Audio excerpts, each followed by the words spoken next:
If you're an international student applying to the UK for either dentistry or medicine, this video is going to serve as a guide for how to ace the UCAT as an international student to get a place on one of those courses. So everything that I'm going to tell you in this video is going to be tailored for international applicants taking the UCAT exam. But the main theme for this is because whether it's dentistry or medicine that you're applying to, the bar for competition is so high for international applicants that everything I'm going to tell you here is to make sure you're doing the right kind of preparation to get the ridiculously high scores required to make yourself competitive and make yourself have a really good chance of succeeding with your application. So I'm going to give you 6 steps that you need to do. The very first thing is that you need to research and understand the requirement. You really need to have a score goal in mind for when you're applying as an international. So on my program, where we coach a lot of international applicants one-on-one, and in fact that's how the FutureDoc program started, by helping international students, we are always aiming for a 3,000 plus. Now, I will always remind you that the UCAT score alone is not what's going to make your application successful. A good UCAT score will get you to interview, but it's everything else that you do around with a rounded, well, complete and solid application that will get you past interview. So bear that in mind. However, the reason that we aim for a 3,000 plus score is that it's beyond the top decile, and it is one of the elements that can really help you take control of the application and give you a very good standing to be invited to interview, and then how we prepare for everything else will make sure that you get beyond interview. So I would highly recommend that you first have an understanding of what universities you either want to apply to because you like the universities, or for you as an individual with all your strengths, weaknesses, eligibility, all of those sorts of things, which universities you have the best chance of getting into. And if you want to find out a little bit more about that, you can check out this video here where we talk about, as an international applicant, which universities you might want to consider. But as I say, on our program, this is something that we take a long time to sit down with our students and really get into the weeds of that individual and where they are most likely to succeed based on their individual strengths and weaknesses.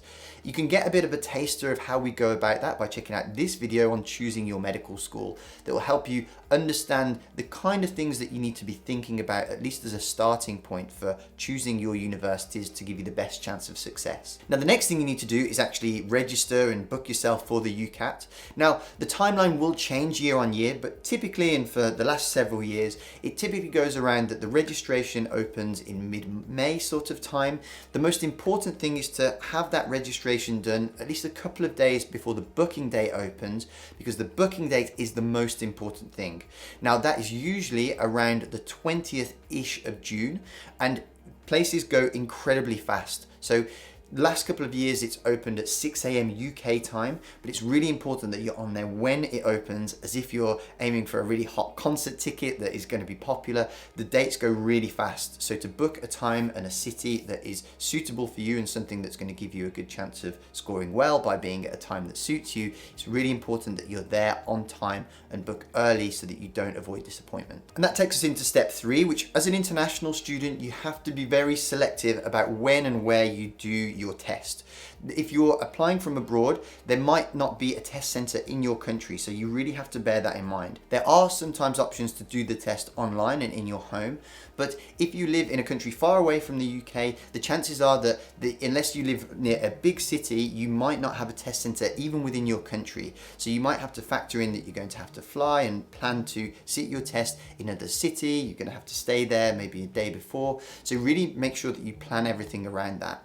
The UCAT is usually sat from around the second week of July to the last week of September. So that means that there's a pretty decent exam window within which you can do the test, and make sure that you're picking the right sort of time to do it. Check out this video here where I talk about how to plan your UCAT and what is the best date for you as an individual. So step number 4, as an international, you need to make sure that your preparation for the UCAT is absolutely on point. Like I say, on my program where we're coaching a lot of internationals, we are aiming to get them to a 3,000. So we have to have a very robust plan for how we approach it. Now, if you check out the entire channel, you will see that for each of the UCAT sections, we have an entire playlist. So that's going to give you the post-it note versions of what you need, the basic building blocks to do well.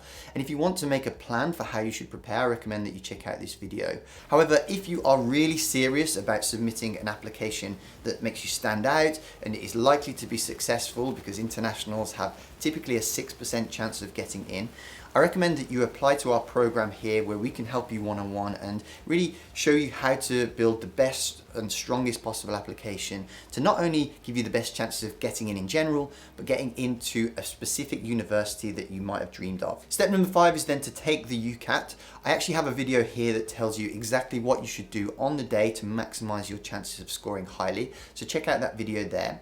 And then step number 6 is to get your results. So you will immediately have your results once you have finished the test. You won't know exactly what decile that leaves you in. So for those of you who don't know, these scores are broken into groups of 10, so the 10 percentiles.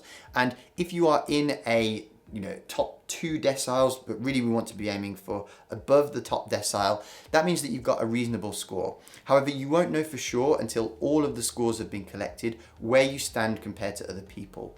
But year on year, typically, if you've got a score, you can see what that would have got you in previous years, what decile that would have placed you in, and normally they don't vary too much, so you can get a pretty good idea of how good your score is.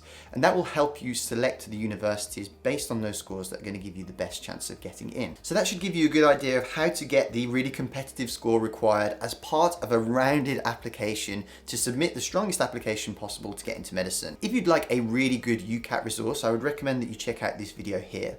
Otherwise, if you want to check out this video here where you can apply to have us help you one-on-one and guide you through the entire journey to medical or dental school, have a go and look at this video, submit an application and see whether you qualify to have me and my team mentor you personally on your journey to medicine. Otherwise, thanks for watching and I'll see you over in one of those videos.